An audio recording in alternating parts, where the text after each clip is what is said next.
All right, so I stopped at 100 inch-pounds. So 100 divided by 12 is like 8.5, I don't know, somewhere between 8 and 9 foot-pounds. And again, that's just because I don't have any manufacturer's torque specs to go off of, because I'm making the decision to switch to these socket head screws, right? So the service manual doesn't have a torque spec for these. I don't even remember having a torque spec for the pan heads for these screws. I'll look and see if there is, and if there is, I'll go ahead and put it on the screen. But they're super hard to torque. Like, how do you torque it with an impact driver like this? You know what I mean? So I don't know. I feel like I got this kit online, and I'll show you where I got it from. It's a company called Alloy Bolts with a Z, Alloy Bolts with a Z.com. So I bought the kit that does this half of the crankcase, right? So the other half of the crankcase, I don't know why it didn't just, you know, I don't know why he doesn't offer just a full engine. I think he should. But the other half of the crankcase, I'm actually going to repaint black, and then I'm actually going to use black screws on the clutch side.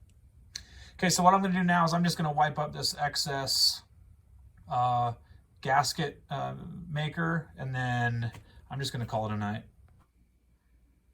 All right, so now let's actually work on the primary drive side of the crankshaft. So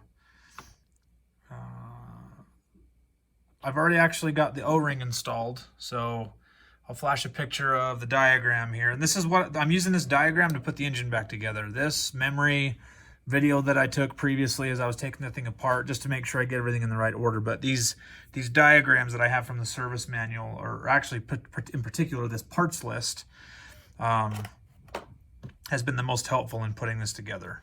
So, okay, so I'm actually going to apply a little bit of assembly lube. So according to the picture, it goes, I need to put the seal on, and I'm trying to decide if I want to put the seal, wait, it's this one. So I can put the spacer ring in there, and then I have this 27mm socket that I was going to use to push this seal in. So let me grab my dead blow hammer, and I'm just going to take this 27mm deep socket and just tap this.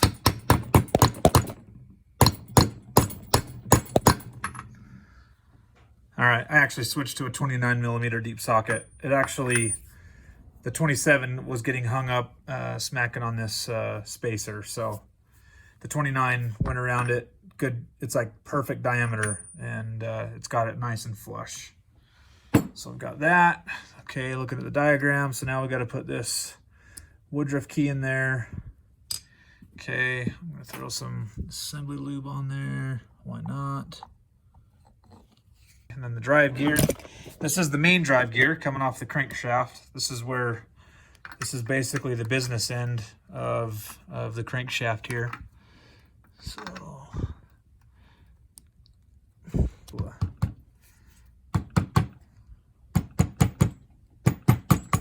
love taps, and it goes on.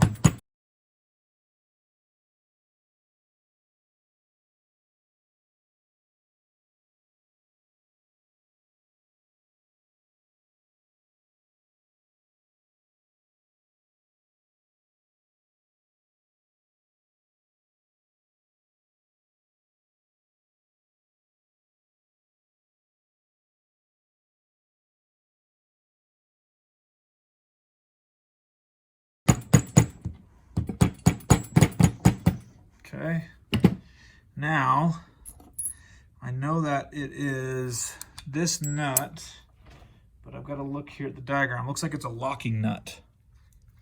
So where is, so it's got to be this guy right here. Okay. And then this is supposed to be torqued, according to the service manual here, 44 foot-pounds. Okay, so this is a 19 millimeter socket. This is 44 foot-pounds. You take 44 times 12, which is 528, and that's what my torque wrench is measured in, is in inch-pounds. So 528 inch-pounds on this. Okay, so as I start torquing this down, what I've done is I've just taken a 3/8 drive extension bar and I've put it into the piston rod end, and then I've just kind of jammed it behind these threads. So I'm not going to torque these so tight that I'm going to mess up these threads, but I'm just going to hold this with my hand, and then that will allow me to get the torque that I need on this. Just kind of locks it in place. Okay, so what I've done, just because this is actually some heavy torque, the engine just kind of sitting in the engine stand sideways, it's a little awkward. So I've just turned it straight up so that I can just come down on it. And then this has given me the leverage that I need to get this to click. Okay, there we go. So there's 44 foot-pounds right there. Per the diagram, I inserted the O-ring on the shaft, the oil seal, the drive gear, the lock washer, and then finally the nut. So, okay. So now let's get, I don't know, maybe we'll start up in this corner. We'll just see. So let's do shifting drum. So what I need to do is on the very end of the shaft, you can see a mark. And I've tried to clean up the shaft really good so that you can see it. So on this, there are, and if you look at the illustration here from the service manual, we need to align this mark with that, and then the other mark is actually going to go right in line with the pin. So let me grab the pin. We'll put the pin in. In fact, I'm going to just throw a little bit of assembly lube on there so that it sticks in place. This is like sticky stick. So let's get that to go in there. Okay, so now that that's in there, and see that assembly lube just makes it stick just like that. So now I'm going to take this mark and I'm going to align it with this mark.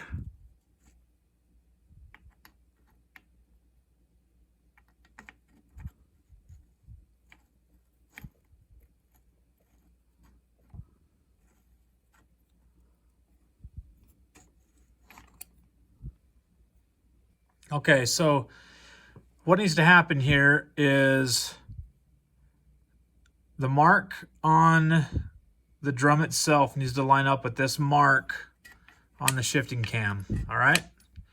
Then this mark up right here, when we get this part installed, is going to line up with this mark right here. And if it doesn't line up, then we're gonna loosen this, we're gonna crack this loose, and then this is our way that we adjust. So to get that mark to line up. But basically what the service manual says is engage it in first gear. It says engage the gear in first and adjust with adjusting screws so that the mating marks meet on segment and shift lever. So that means that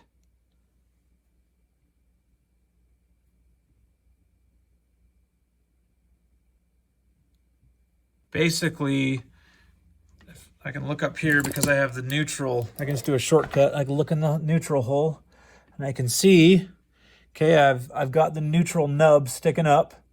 So that's going to engage my neutral light up on my dash. So now I'm in neutral. So I should be able to validate this by turning this, and I should be able to hold this, the gear on my left, which this is what goes out to your chain sprocket. So if it's in neutral, the drive gear is driving the clutch. And even though the clutch is disengaged or engaged, I don't know how you want to look at it, this shaft can spin along with the piston. And I mean, it's turning a little bit, but it's only because I'm not holding it very tight. So now if I hold with my left hand there on this side, you can see this shaft isn't. So I'm confirming that I'm in neutral. So if I go to first, and I'm just looking at the diagram here, that means I just need to go just slightly to the left. And now that's first gear. So now when I turn this, I know that this shaft is engaged. So this is first gear. So I can keep putting some of these parts together, and then when it comes time to put this arm on, like I said, in first gear, that notch needs to line up with this top arrow. That's our plan. All right, so I just had a little bit of a panic attack. This little pin right here all of a sudden just showed up on my workbench, and I did not know where it came from, and I thought, crap, it fell out of one of these needle bearings. So after panicking, looking around, trying to find a different place that where that pin came from, fortunately, I found that it popped out of this shifting cam. So just be aware, those will fall out. Okay, so I've got that back in, all's accounted for, and all's well. All right, so next I'm going to install this cover plate that holds a spring, but I'm actually going to throw just a little bit of thread locker on this bad boy, because I'm never ever taking this engine apart ever again. So I'm going to do red. Red is dead. Happy little bolt. And we're going to torque that bolt down too. We're going to torque that bolt down to 100 inch-pounds. We're going to stick with about 8 foot-pounds. Happy little. Doesn't take much, just to make him happy. Happy little bolt. All right, sorry, like when Bob Ross does it, it's soothing. When I do it, it's just creepy, so I'm going to stop doing that. Boom. So there's 8 foot-pounds on those bad boys with some thread locker. Not worried about those now. All right, so looking at the diagram here, this is called the stopper lever assembly. So it's going to go in almost, it looks like backwards, but so that it indents towards the engine. So then you're going to have this special bolt right here that's going to allow it to, once you tighten it, still to swivel. So I'm going to throw just a little bit of Loctite on this bad boy. It doesn't really give you torque specs on every single bolt. So what I'm doing is I'm consulting charts from the WeberNet that say, hey, for this size bolt, you know, for a 10 millimeter head or whatever the case is. And I'm pretty much coming up with somewhere around 8 to 10 foot-pounds. So I feel pretty good about that, especially since I'm using Loctite. So, okay, so we got that. Got the stopper lever assembly, it's called.